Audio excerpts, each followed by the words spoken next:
বাংলাদেশ জামায়াতে ইসলামী ৫ নং চণ্ডীপুর ইউনিয়নের ৭ নং ওয়ার্ডে দাঁড়িপাল্লা প্রতীকের সমর্থনে এক উঠান বৈঠক অনুষ্ঠিত হয়েছে।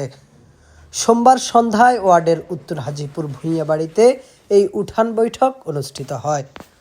অনুষ্ঠানে প্রধান অতিথি হিসেবে উপস্থিত ছিলেন লক্ষ্মীপুর ১ আসনে জামায়াতে ইসলাম মনোনীত সংসদ সদস্য পদপ্রার্থী জনাব নাজমুল হাসান পাটোয়ারি।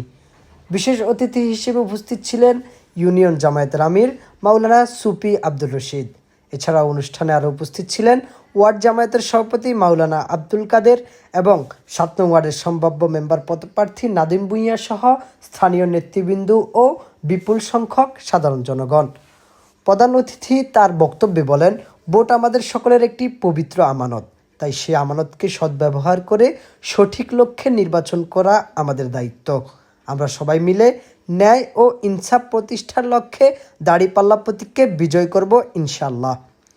বক্তারা ইসলামী মূল্যবোধ প্রতিষ্ঠা, সুশাসন ও শান্তিপূর্ণ সমাজ গঠনের লক্ষ্যে ঐক্যবদ্ধভাবে কাজ করার আহ্বান জানান।